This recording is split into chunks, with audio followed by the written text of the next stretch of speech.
제9편 다윗의 시. 인도자를 따라 문라벤에 맞춘 노래. 내가 전심으로 여호와께 감사하오며 주의 모든 기이한 일들을 전하리이다. 내가 주를 기뻐하고 즐거워하며 지존하신 주의 이름을 찬송하리니 내 원수들이 물러갈 때 주 앞에서 넘어져 망함이니이다. 주께서 나의 의와 송사를 변호하셨으며 보좌에 앉으사 의롭게 심판하셨나이다. 이방 나라들을 책망하시고 악인을 멸하시며 그들의 이름을 영원히 지우셨나이다. 원수가 끊어져 영원히 멸망하여 싸우니 주께서 무너뜨린 성읍들을 기억할 수 없나이다. 여호와께서 영원히 앉으시며 심판을 위하여 보좌를 준비하셨도다. 공의로 세계를 심판하시며 정직으로 만민에게 판결을 내리시리로다. 여호와는 압제를 당하는 자의 요새이시오 환난 때의 요새이시로다. 여호와여, 주의 이름을 아는 자는 주를 의지하오리니 이는 주를 찾는 자들을 버리지 아니하심이니이다. 너희는 시온에 계신 여호와를 찬송하며 그 행사를 백성 중에 선포할지어다. 피 흘림을 신문하시는 이가 그들을 기억하시며 가난한 자의 부르짖음을 잊지 아니하시도다. 여호와여, 내게 은혜를 베푸소서. 나를 사망의 문에서 일으키시는 주여, 나를 미워하는 자에게서 받는 나의 고통을 보소서. 그리하시면 내가 주의 찬송을 다 전할 것이요 딸 시온의 문에서 주의 구원을 기뻐하리이다. 이방 나라들은 자기가 판 웅덩이에 빠지며 자기가 숨긴 그물에 자기 발이 걸렸도다. 여호와께서 자기를 알게 하사 심판을 행하셨으며 악인은 자기가 손으로 행한 일에 스스로 얽혔도다. 악인들이 스올로 돌아가며 하나님을 잊어버린 모든 이방 나라들이 그리하리로다.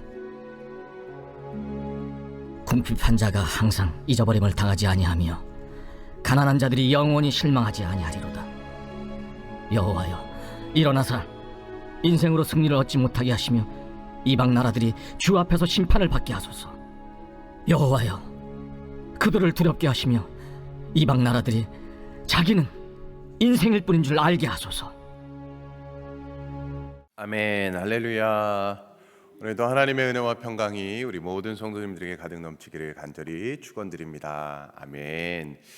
자, 오늘 본문은 시편 9편입니다. 오늘 그 표제어를 먼저 보게 되면 다윗의 시 인도자를 따라 문라벤에 맞춘 노래라고 되어 있습니다. 참 발음도 참 쉽지는 않은데 이 뜻도 여기에만 나와 있는 것입니다. 좀 이렇게 요즘 이제 우리가 시편을 보게 되는데 거기에만 나오는 그런 뜻들이 좀 있는데 이렇게 문라벤에 대해서 이렇게 좀 찾아봤는데 좀 그 의미를 좀 알기가 쉽지 않았습니다. 그래서 이게 어떤 배경에서 지어졌는지 이렇게 학자들도 좀 이렇게 확실치는 않다라는 그런 것들을 찾아보게 되었는데 어떤 사람들은 이게 뭐 골리앗의 죽음이다 이렇게 보는 사람도 있고, 그러니까 이 문라벤, 이 벤이 아들인데 이 문랍은 아마 죽음을 가리키는 것 같아요. 어떤 아들의 죽음을 이야기하는 것 같은데 그래서 그게 골리앗의 죽음이다. 또 어떤 이는 뭐 나발의 죽음이다. 또 뭐 압살롬의 죽음이다. 뭐 이렇게 보는 사람들도 있는 것 같아요. 근데 그보다도 뭔가 어떤 리듬이나 어떤 악기에 의해서 이렇게 노래한 것이 아닌가라고 이제 이렇게 또 생각을 해보기도 합니다. 그래서 이제 정확한 뜻은 우리가 알 수 없지만 어쨌든 뭔가를 이렇게 노래한 것 같다 이렇게 좀 이렇게 추측해 볼 수 있는 것 같습니다. 이게 뭐 정확히 알고자 하시는 분은 이게 나중에 다윗에게 가서 물어보면 될 것 같습니다. 예. 자, 어쨌든 오늘 한번 본문을 보게 되면 1절 2절 말씀을 우리가 먼저 한번 보도록 하겠습니다. 1절 2절 말씀입니다. 내가 전심으로 여호와께 감사하오며 주의 모든 기이한 일들을 전하리이다. 내가 주를 기뻐하고 즐거워하며 지존하신 주의 이름을 찬송하리니라고 고백합니다. 다윗이 지금 전심으로 하나님께 감사를 드리고 또 하나님을 기뻐한다라고 고백하고 있습니다. 그래서 두 가지 결심을 합니다. 첫째는 주의 모든 기이한 일들을 전하겠습니다라는 것과 두 번째는 지존하신 주님의 이름을 찬송하겠다라고 다짐하고 있는 것이죠. 여러분, 찬양과 경배가 무엇인지 물론 다양하게 정의할 수는 있겠지만 이 보통 찬양은 하나님의 역사하심, 행하신 일을 이렇게 높이는 것을 찬양이라고 하고, 또 경배는 하나님의 성품을 노래하는 것, 그것을 경배라고 이야기할 수 있겠습니다. 물론 이 노래한다라는 것은 우리의 목소리로도 하는 것이지만 또 우리의 몸으로도, 온 마음으로도 하는 것이지 않겠습니까? 자, 그래서 이 1절과 2절은 다윗이 하나님께 찬양과 경배를 올려드리는 그런 구절이라고 볼 수 있겠지요. 자, 다윗은 이렇게 하나님께 찬양과 경배를 드리면서 자신에게 행하셨던 그 기이한 일들, 쉽게 일어날 수 없는 일들, 그래서 그 하나님의 역사하심이라고 말할 수 있는 일들을 노래하겠다라고 이야기하고 있는 것입니다. 자, 그런데 우리가 보통 하나님의 역사하심을 어떻게 생각하고 있습니까? 자, 이런 것은 하나님의 역사하심이다. 어떻게 우리가 생각할 수 있습니까? 이 성경에 확실하게 하나님의 역사라고 할 만한 사건들이 많이 등장을 하지요. 우리가 잘 알고 있는 것처럼 출애굽 백성들이 하나님께서 불기둥, 구름기둥으로 그렇게 인도해 주신 것, 또 홍해가 갈라져서 건널 수 있었던 것, 그런 것들을 하나님의 역사다, 하나님의 기적이다라고 우리가 볼 수 있습니다.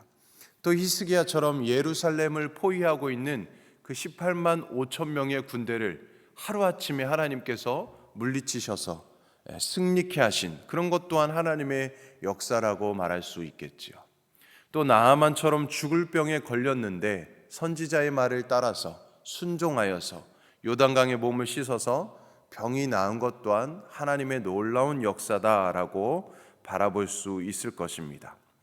자, 그런데 오늘 이 시편 기자에게 나타난 하나님의 기이한 일들이라고 하는데, 그 기이한 일들은 우리가 생각해 볼 때는 그런 엄청난 그런 역사, 그런 기이한 일들은 아닌 것처럼 그냥 지극히 평범해 보이는 것이죠. 특별하다고 할 만한 것들은 없어 보이는 것입니다. 자, 그렇다면 이 시편 기자가 말하는 하나님의 기이한 역사는 무엇일까? 자, 먼저 시편 기자가 보여주는 하나님의 일은 하나님이 심판대 위에 앉으셨다라는 것입니다. 하나님이 심판대 위에 앉으셨다는 것이 기이한 일이다, 하나님의 놀라운 역사다라는 것입니다. 4절 말씀에서 우리가 볼 수 있습니다. 함께 4절 말씀을 보겠습니다. 주께서 나의 의와 송사를 변호하셨으며 보좌에 앉으사 의롭게 심판하셨나이다. 아멘. 그러니까 원수들, 이방 나라들과 이 시편 기자 사이에서 하나님은 이 시편 기자의 편을 들어주시고 그를 변호해 주고 계십니다. 자, 그래서 시편 기자에게 이 9절 말씀처럼 압제당하고 환난당하는 자에게 요새로 나타나시고 원수들과 이방 나라에게 책망과 심판을 내리신다라는 것이죠. 자, 중요한 것은 하나님의 재판이 어떻게 진행되느냐, 그것입니다. 또 8절에 의하면 하나님의 재판은 공의로, 정직으로 심판하고 판결하심을 말씀해 주고 있습니다. 나의 원수는 우는 사자처럼 나를 삼키려고 합니다. 이런 상황에서 하나님의 보호, 또 그 인도하심을 받기 위해서는 원수가 어떠한 모함을 한다 하더라도 우리는 그 모함과 그 함정에 걸리지 않을 의의 길을 걸을 수밖에 없습니다. 우리 안에 이 불순종의 마음이 강함을 부정할 수 없습니다. 그러나 심판자 하나님을 믿는다면 우리는 정직할 수 있다라는 것입니다. 편법과 불의로 일관된 삶은 공의의 하나님께 변호를 받을 수 없기 때문이지요. 자, 특별한 기적은 아니지만 심판자이신 그 하나님을 의식하며 의의 길을 걸어가는 것, 그것이 놀라운 역사고 놀라운 기이한 일이다라는 것입니다. 이것을 시편 기자는 의로운 삶으로 인도하시는 하나님의 기이한 일임을 선포하고 노래하고 있는 것이죠. 사랑하는 성도님들, 오늘도 우리가 그 심판자이신 그 하나님을 의식하며 우리가 의의 길을 걸어가는 것, 그것이 놀라운 일입니다. 우리가 오늘 이 새벽에 나와 있는 것, 우리가 생각하고 우리가 결정하고 이 자리에 나와 있는 것 같지만 결코 우연이 아니다라는 것입니다. 하나님께서 여러분 한 분 한 분을 이 기도의 자리로 불러주셨기 때문에 가능한 줄로 믿습니다. 이 또한 놀라운 하나님의 은혜이고 하나님의 기이한 일임을 우리가 기억할 수 있기를 바랍니다. 자, 두 번째로 하나님의 기이한 일은 자신을 찾는 자들을 버리지 않으신다라는 것입니다. 하나님을 찾는 자들 하나님께서 결코 버리시지 않는다. 자, 10절 말씀을 함께 보겠습니다. 10절 말씀 함께 있습니다. 시작. 여호와여 주의 이름을 아는 자는 주를 의지하오리니 이는 주를 찾는 자들을 버리지 아니하심이니이다. 아멘. 네. 주를 의지하는 자, 주님을 찾는 자를 하나님께서 버리시지 않는다. 자, 늘 하나님을 의지하고 하나님을 찾는 자들, 여호와를 찬송하고 그 행사를 선포하는 자들, 하나님을 목말라 하는 자들을 하나님께서는 버리지 않으시는 줄로 믿습니다. 또 12절에서는 뭐라고 이야기합니까? 그런 자들을 가난한 자라고 표현하고 있습니다. 가난한 자. 왜 가난한 자라고 표현하셨을까? 교만으로 가득 채워진 자는 하나님을 찾지 않습니다. 찾을 이유가 없겠지요. 모든 것이 풍족하고 만족스러우니까 굳이 하나님이 필요하지 않은 것입니다. 자, 그러나 시편 기자는 자신이 매우 가난함을 잘 알고 있습니다. 자신이 얼마나 가난한 자인지 알기 때문에 하나님의 은혜가 아니면 살 수 없는 자임을 인지하고 있는 것입니다. 그것을 고백하고 있는 것이죠. 자, 그래서 그는 간절히 하나님을 찾고 하나님의 돌보심을 구하고 있는 것입니다. 하나님을 이런 마음으로 찾는 자가 하나님의 은혜를 얻는 자인 줄로 믿습니다. 자, 비록 13절의 말씀처럼 그가 사망의 문 앞에 있다 할지라도 하나님의 은혜는 그를 일으킨다라는 것입니다. 자, 산상수훈의 제일 처음에 그 팔복이 있잖아요. 팔복에서 첫 번째가 무엇입니까? 심령이 가난한 자는 복이 있나니 천국이 그들의 것이다. 심령이 가난한 자, 이 가난한 자가 천국을 얻게 된다라고 말씀하고 있지 않습니까? 자신의 가난함을 알아서 늘 하나님의 은혜를 구하는 자, 그에게 하나님은 친히 다스려 주시는 하나님의 나라, 당신의 나라를 허락하신다라는 것입니다. 할렐루야, 아멘. 자, 이 시편 기자가 소개하는 이 하나님의 기이한 일은 이렇게 우리에게 그 가난함을 허락하셔서 늘 하나님의 은혜 아래에 있도록 하심을 노래하는 것입니다. 우리가 부족하기에, 우리가 연약하기에 하나님만을 붙들고 의지할 수밖에 없는 것입니다. 하나님의 은혜를 노래하며 살아가는 것이죠. 하나님과의 친밀함은 심령이 가난한 자가 누리는 특권인 줄로 믿습니다. 하나님은 가난한 그들에게 참된 승리를 허락하여 주실 줄로 믿습니다. 아멘. 자, 그렇다면 참된 승리가 무엇입니까? 참된 승리. 16절에서 나오는 말씀처럼 하나님이 그 자체를 알려주시는 것입니다. 하나님 그 자체를 알려주시는 것. 하나님이 자신을 알려주심이 곧 심판이 되어 의의 길을 걷지 않는 자, 하나님을 찾지 않는 자들은 스스로 올무에 걸리게 될 것을 노래하고 있는 것입니다. 나를 가난하게 하셔서 늘 하나님의 은혜를 구하고 가기에 하나님만을 바라보며 살아가도록 하는 것이 바로 하나님의 이 기이한 역사다라는 것입니다. 자, 세 번째 하나님의 기이한 일은 바로 인생의 연약함을 깨닫는 것입니다. 19절의 말씀을 우리 함께 읽겠습니다. 19절 시작. 여호와여 일어나사 인생으로 승리를 얻지 못하게 하시며 이방 나라들이 주 앞에서 심판을 받게 하소서. 아멘.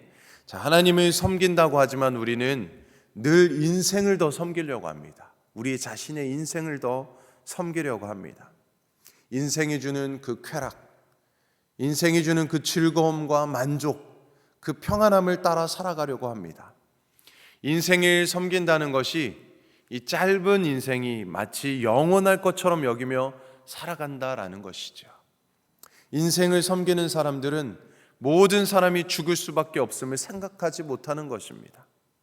반드시 죽을 때가 찾아옴을 잊고 살다가 막상 닥쳐오면 후회하며 살아갑니다.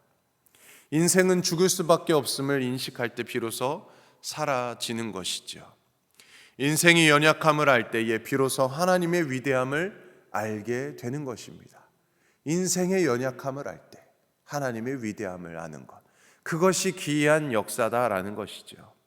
하나님의 위대함을 알아야 더욱더 나를 죽이는, 내 자아를 죽이는, 나를 더욱더 낮추는 그런 참된 인생을 살아가게 되는 것입니다.